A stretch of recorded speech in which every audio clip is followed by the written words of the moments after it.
All right, welcome back to KUTV Primetime News. Tonight in studio, like I had said earlier, I am joined by the KUSO president, that is Kenya University Students Association President Anthony Manyara. We want to talk about the state of varsity leadership and the state of the situation in varsities currently. Welcome to this discussion. Karibu sana Manyara to KUTV.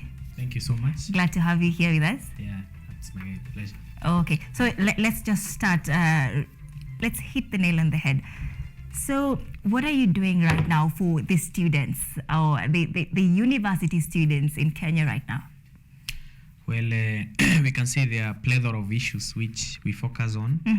Apart from representation, of course, we also fight for the rights of students. We also participate in national politics, trying to shape the country in terms of democracy issues, equality, human rights. Well, it's a whole spectrum of issues which university students find themselves being interested in, not just representation. But all I can say is that KUSO generally is the umbrella body representing more than 6.5 million students in the country. Whether you are taking a PhD, whether you're taking a master's, whether you are doing an undergraduate course, you all belong to KUSO. And also, I think you have not really highlighted, I'm also the president of East African Students Union. Oh, yeah, perfect. which of course represents all the university students, not actually university students, but students belonging to higher institutions. Because for instance, in Kenya, we not only have universities, we have TVETs, we have polytechnics, we have colleges, all these institutions, now in 7 countries, from Uganda, Tanzania, South Sudan, Burundi, Rwanda, and Congo. Of course, not to forget Kenya.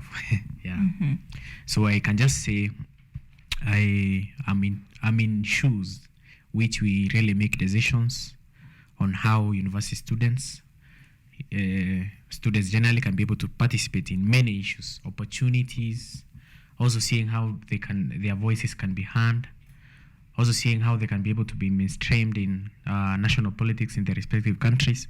So many issues. All right.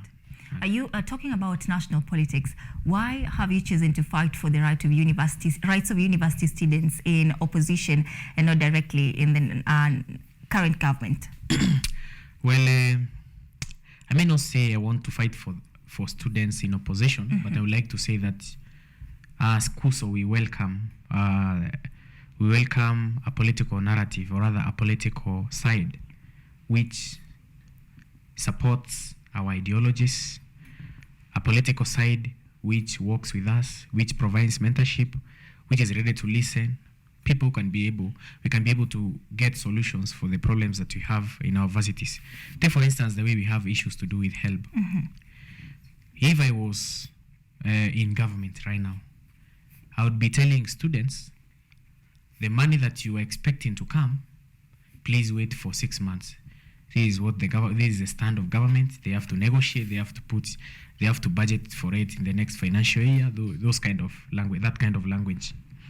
But students find themselves in opposition because in any society there are issues to do with hunger, issues to do with how people are being treated, issues to do with cost of living. And sometimes students find themselves in a part whereby they fight for the oppressed, the hoi polloi, the have-nots, people who have nothing. So that's where I find myself. I may want to see university students part and parcel of the government, implementing the manifesto of the government, those kind of things. But then again, we ask ourselves, on whose side would you want to be? The side of the oppressor, the side of the oppressed? And then again, also, I am a leader. I have done issues to do with political science. I have done architecture as a course. In fact, I'm pursuing law. I can tell you as a matter of fact, there is no any society which is perfect.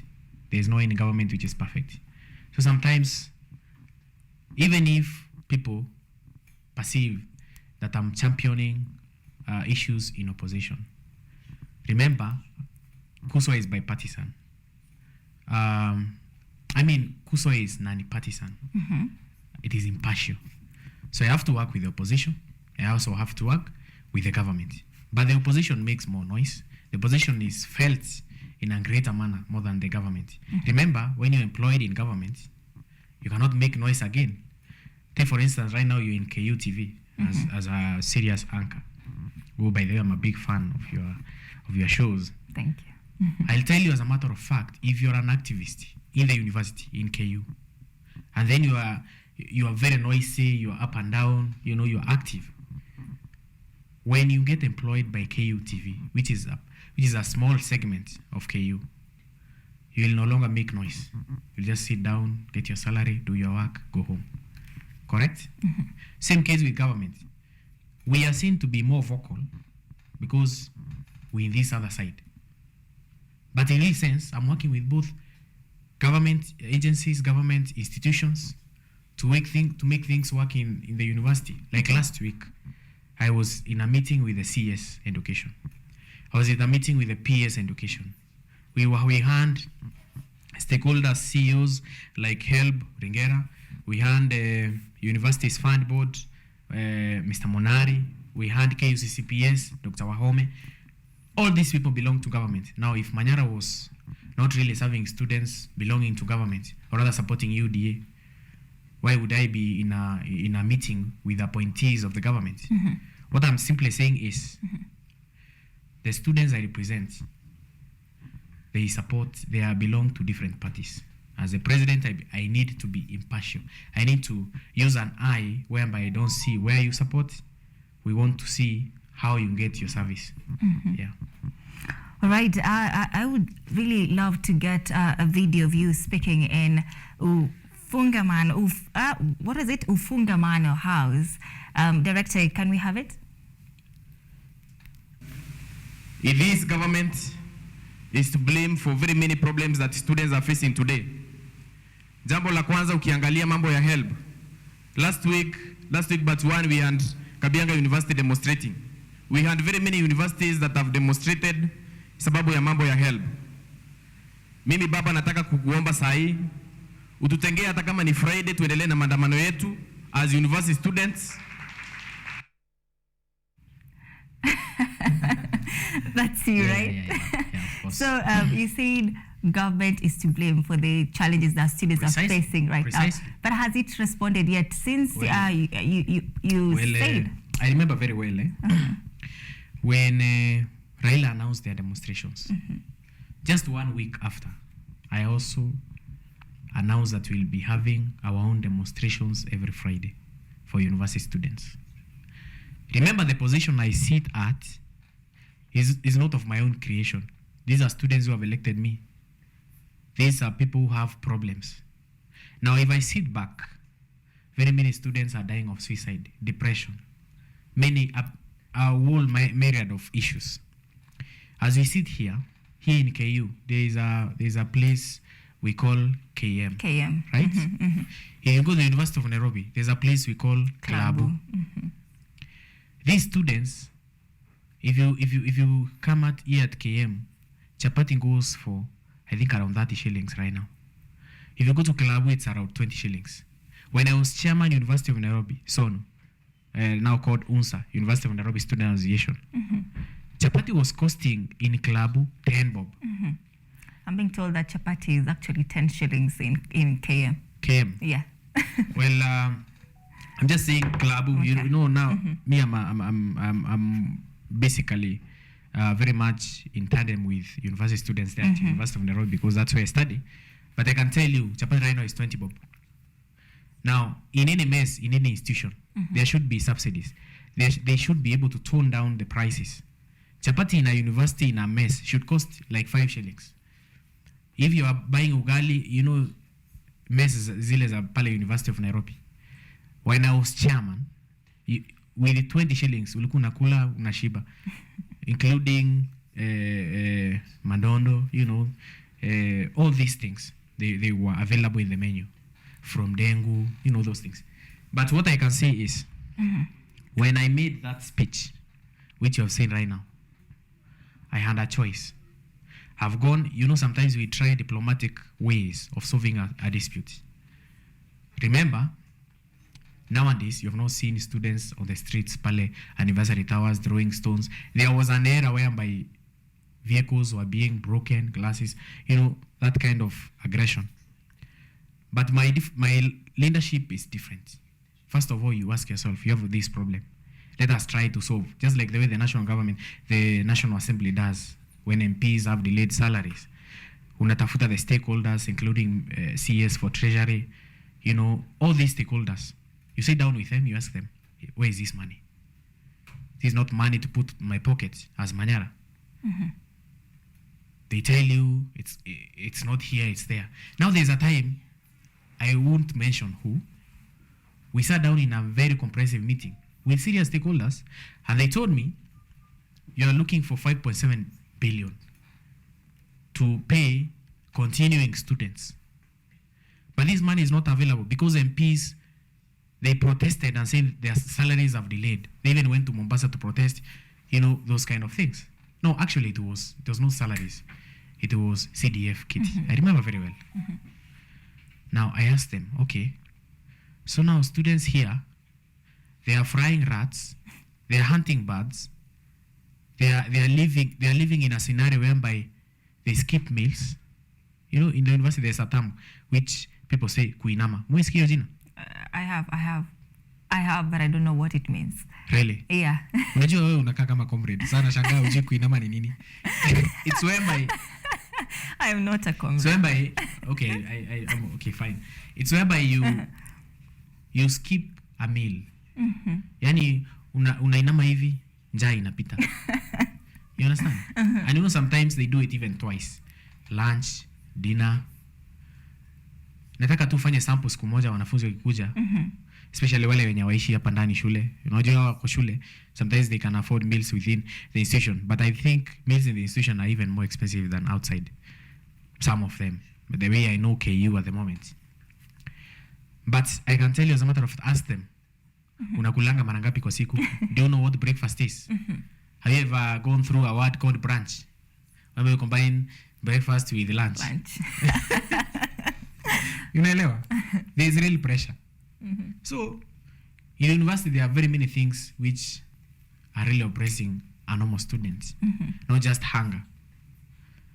Mambo na mapenzi. The other day I was just making a joke and saying this government is to blame even for the rise of gonorrhea in Nairobi. You know why I said that? It's very simple. Universities, especially when I was president for the University of Nairobi, I was the one responsible, talking to the CS Health. We would ensure there is inadequate supply of condoms in our hostels. Now, unajua mtu sasa anaweza nisikia aone kama anaongea vitu za ujinga. But there is an increase in HIV, the spread of HIV in our institutions. People may not know. But look at the statistics. Sometimes people who ignore and say, oh, Manyara ameenda kuongea mambo ya condom, is encouraging people to have sex. It happens. Kwanza wale wenye wanafanya course hizi zenye hazina classes mingi na sitaki kutaja ni courses gani, but mimi najua mahali comrades wako kuna mtu anafanyanga class moja peke yake in a week. Haya, hakuna wifi kwa hostel, right? You're asking yourself, what is the mode of entertainment? Hawezi toka kama una kakitu. Now if you have food, unakula vizuri, unakaa hostel pale, utashinda umelala the whole day. Labda uko na girlfriend ama quote unquote girlfriend, especially kama vibes zako ziko sawa. Okay. Tell me, what is the frequency of people involving themselves in sexual intercourse in the university? All right, Manyara, whose responsibility it is to provide such facilities? Ministry of Health. The government takes an initiative of reducing the spread of these diseases. Not just HIV. There are also STDs involved. And sometimes these diseases, they also affect students when they realize they're infected or they have problems. Because also health as a segment also can affect the way you study. Not just education issues we focus on. Focus on everything that revolves the welfare of a student. Are you getting stress from home? Is your dean of students listening to you? Can your dean of students get you off depression? Actually, it even resonates. Na huyu pastor mwenye tumeona huko wa kutoka Kilifi. Although that is off KUSO issues. But I can tell you as a matter of fact, if you die of depression as a comrade, it is yourself to blame. You're an idiot, in fact. Because you have a whole spectrum. I mean, a zillion of options to look at. You can maybe look for issues to do with faith. You can talk to someone like me. I can tell you there's a way out, there's this and that. You're very young. Maybe let's say you are 25. You're looking at a whole of 75 years ahead. If you eat well, take care of yourself, why would you be depressed? Because your parents have fought. Maybe because of a girlfriend. So you can just cut off. You look for another one. You know, there are all very many solutions. All right. Yes. Now, you've said that this is the first time that the government has neglected students. Those are your words. So I presume this is in line with the delayed distribution of HELB funds. How has it changed as compared to the previous regime? Well, it has changed because I personally have never seen such a delay. But last week, you know, sometimes I told you something. When I did that speech at Fungamano, after a few hours, I was summoned in the Ministry of Education. We had a meeting, and they had to tell me as to why money has delayed. They said that when there was COVID-19, some classes were pushed forward. They were pushed forward. That is why there was inconsistencies in graduations. So it ended up having one class having like 3 or 4 streams of students who are combined, so that there is some certain kind of pressure. You cannot, continuing students are not the same as it was before. So I told them, but then this should be able to be a priority to the government. If, for instance, if you're setting aside money to buy vehicles, money is due for hospitality in State House, you know, money for these MPs, these are very small amount of money students are asking for, and these are children who are brought up. Some of them come from very poor backgrounds, you know. So that was the whole scenario. But I'm just still hopeful. We are still fighting on. We are using the kind of means, you know, the kind of fighting we wanted to have is now toning down because there are those quote unquote the atmosphere of bipartisan talks. Now, what does that leave us? If Ruto right now and Raila, they shook hands, I know bipartisan issues are even. Now, wanafunzi, I'll still call for demonstration. That's why people don't differentiate. Me, so if I see there's a problem with government, I go to Raila. If everything is okay in government, we see how we can be able to be part and parcel of building this nation. So people don't really get it. Yes. We have a very concerned comrade right here who has sent in a question, and he's asking, don't forget to ask Manyara why hasn't HELB money been disbursed by the government yet? Well, I'm also surprised. And I'm just as I'm also asking the government the same question. Why are you not disbursing that money? It's not much. So I would like really to tell students out there using this platform, we have always fought. We are still fighting. Just yesterday, I was talking to PS for University Education, Dr. Inyangala, and he said it is a priority for the government at the moment to ensure that money is released. Continuing students, they are very broke. I'm very sure they are very broke. First applicants, wote walilipo. That time we had a very good, fruitful discussions with the ministry, and more than 2 billion, around 2.7 billion was released for students. Okay. Yeah. All right. Now, Manyara, you have been on your seat for 6 terms now. I presume I'm right? No, I really would like to clarify. You know, people really spread a lot of propaganda. This is my 5th term Okay. as the KUSO president. I served in SONU for 1 term. I'm turning 29 years. I graduated in 2019, first degree in architectural studies. But sometimes, ni siasa tu. Unapata watu saying that, this You have overstayed your time, your term.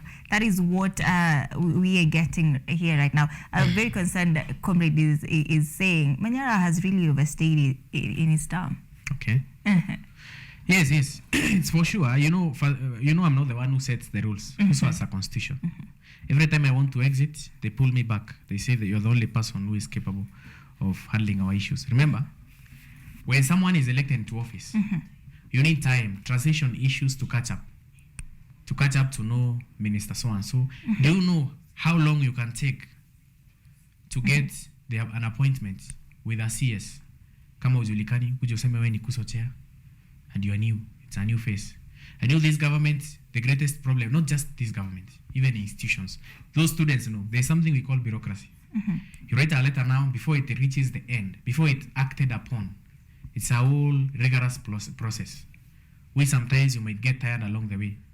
So just to wrap it all, I'd like to say I'm in office legally. People really don't ask why. When a president in Kenya serves for 5 years, people say, you have served for a very short time. We need to add you another 5.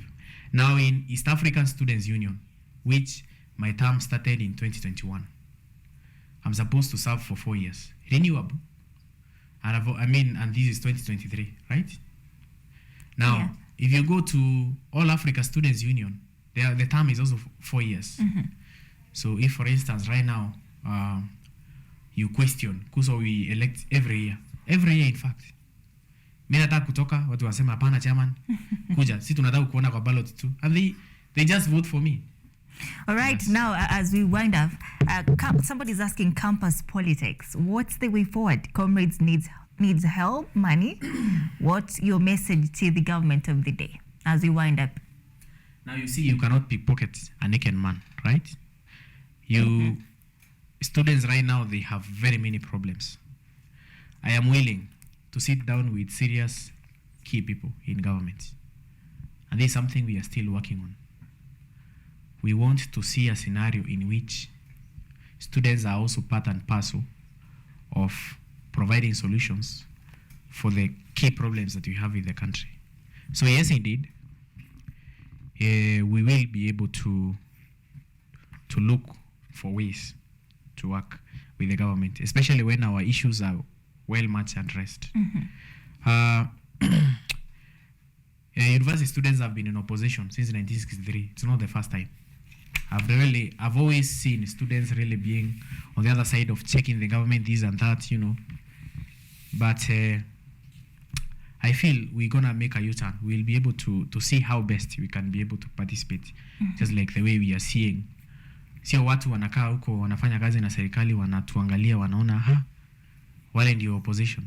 Now kama shinda zote ziko. Students in 1990s were fighting for multi-party democracy. Students were fighting for inequalities. Now what if we in a society whereby these issues have been addressed? Let's say Raila has successfully been able to negotiate for issues.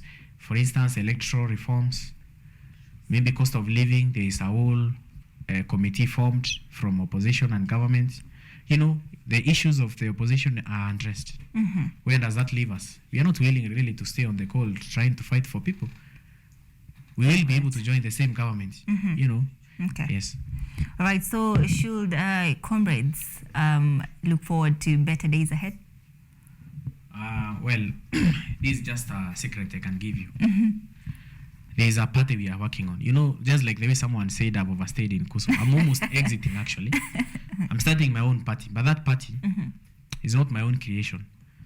We are doing it as serious key student leaders, former, current, and even some future. They are influential leaders. Take right now in the universities, there's something we call the Duale Bill. There's a bill which really affected how university students are being elected.